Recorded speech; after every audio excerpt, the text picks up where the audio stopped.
and United States Coast Guard licensed captains will provide you with instructions as needed. We also have an onboard fire suppression system that can be activated by the captain or deckhand.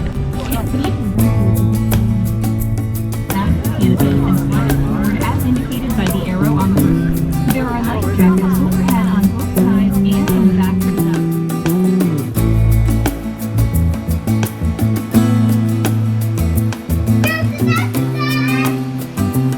Is the old State House.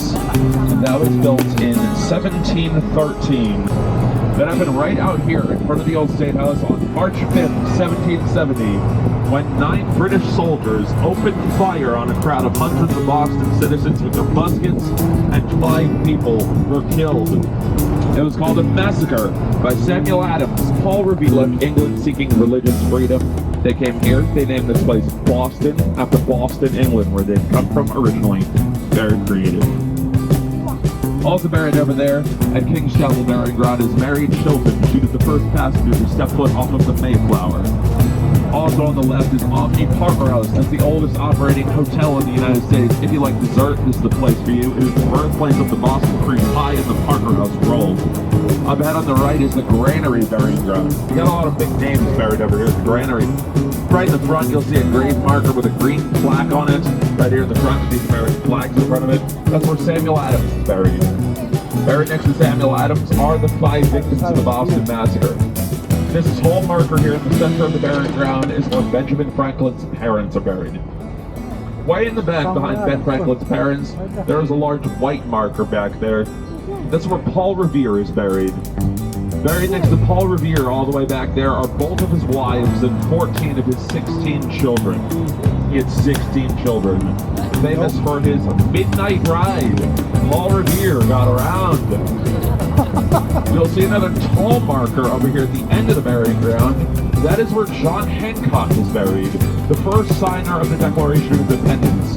King embracing his wife, Coretta Scott King, after finding out he had won the Nobel Peace Prize in 1964. Those 2 men here in Boston as college students. He was a student at Boston University studying theology, and she was a student at New England Conservatory of Music studying singing. Then the Common is a very nice public park. But back in the 1600s, when the Puritans ran the show here, this is the grounds for public executions and punishments. If you were part of a different religious group, you'd be hanged out here. They would also hang criminals like murderers, pirates out here. If you didn't go to church on Sunday, they would bring you here, they'd put you. But as we drive past 200 Clarendon Street, if you take a look to your left, you'll see another very beautiful sight. You will see, here on the left, you. Hey beautiful, give yourself a quack. I am the Walrus. We're now in Copley Square. There's a series of docklands across a busy street. Alright, we're now going up Beacon Hill, Boston's most affluent neighborhood. All of Boston's richest residents live up here on Beacon Hill. Therefore, this is a no quack zone. We cannot quack here. They complain about us quacking and they have enough money where they can tell us what to do. All these houses over here on our left are all historic landmarks. The owners of these houses cannot change anything on the front of them without proper authorization from the Beacon Hill Historical Commission. Quite a few of these houses have purple windows. Those windows were clear when they were made back in the 1820s. You'll see a few of them on these next couple of houses here. There's one in the center of this first floor window there, and there's another one right there. They were treated with a chemical called manganese oxide, which causes them to turn purple when exposed to sunlight. Coming up ahead on the left, at the top of Beacon Hill, you'll see another great view of the Massachusetts State House and its gold dome. The cornerstone for the State House was laid back in 1795 by Samuel Adams and Paul Revere. Another one at the back. Fire extinguisher at the front. Another one at the back. VHF Marine Radio here at the front. And Lori is a Coast Guard licensed captain. Please remain seated. Please revolve your arms, your legs, your heads, and everything else inside the vehicle at all times. Ramp. Lori is through on the duck and neutral. She's going to turn on the navigation lights and the propeller. Now she's going to honk the horn, and we're going into the Charles River. 3, 2, 1, we're above now! Welcome to the Charles River. Turn off your mind, relax, and float out to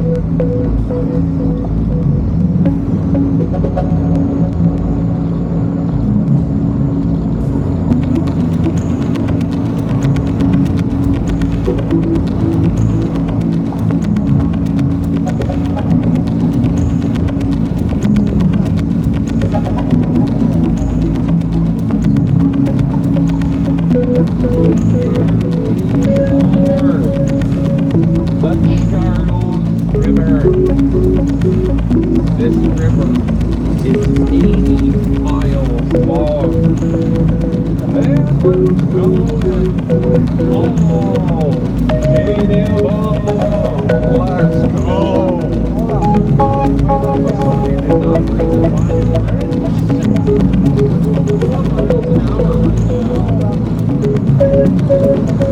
This is a long and winding river.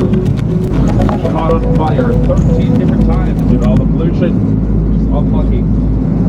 The Environmental Protection Agency once gave the Charles River a grade of a D for dirty. 1965, a band from San Diego named the Standell. I'll tell you about that in a moment. But first, here's Curtis Center. I have the walrus. In 1965, a band from San Diego named the Standell was the Charles River called the Dirty Water. The outfit that song is Ed Mike Clark after every Red Star. Now that we are here, here's the deal. It's been a hard day's night. Captain Laurie, she's been working like a dog. She should be sleeping like a log. She works on 8 days a week, and she needs a bit of help. Would anybody like to help out by driving the duck? There we go. On our left is Boston. On our right is Cambridge. No land below us. Above us, only sky. Boston, established in 1630 by the Puritans. They quickly ran out of room in Boston and decided to form a new town. They look across the Charles River, a river bridge, because the towers of the bridge resemble salt and pepper shakers. Right over here on this side of the bridge, these MIT, Massachusetts Institute of Technology, Billionaires Institute, American School, right here on our right. On the left, on the right, sorry, you'll see a white sign with a red triangle on it over there in Boston. That's the Citgo sign. That is a block away from Fenway Park, the home of the Boston Red Sox. Let's whack at these guys out here. I have the walrus. Here's the skyline of Back Bay over here on our right. The tall tower with the tall antenna, that's the Prudential Center. The second tallest building in Boston. Road, seems like Thunder Road at the bridge. 14 Hills, it's also walked from one end of the bridge to the other one. Walk real slow. You know all of this. You're not born to run. Nothing can make first go once. From the Bronx. One more. Alright. There's our friend. He can hold up to the top of the ramp. We'll flag him down once we get up there. You're about to feel the front wheels of our car touch down on the base of the ramp right about now. There they are. Now that is going to pull us up out of the river, back on the land. Now there are the back wheels. We're a land vehicle once again. Let's all get up there. Captain Laurie. And let's give our friends here on Beacon Hilda a big quack. How about it? I am the walrus. Nice. Here on our left, the Lynch Family Skate Park. This is the largest outdoor public skate park in New England. Got a bunch of skaters out here. Got a band playing for them out here on Friday nights. Looks like a good time. Let's quack at them. I am the walrus. There they go. But unfortunately, now we have to tell all of our skater boys See you later, boy. See you later, boy. That skate park exists primarily because of one person, and I'll tell you about them in just a moment after we quack at these guys. I am the Walrus. That person is Nancy Schoen. She's a sculptor.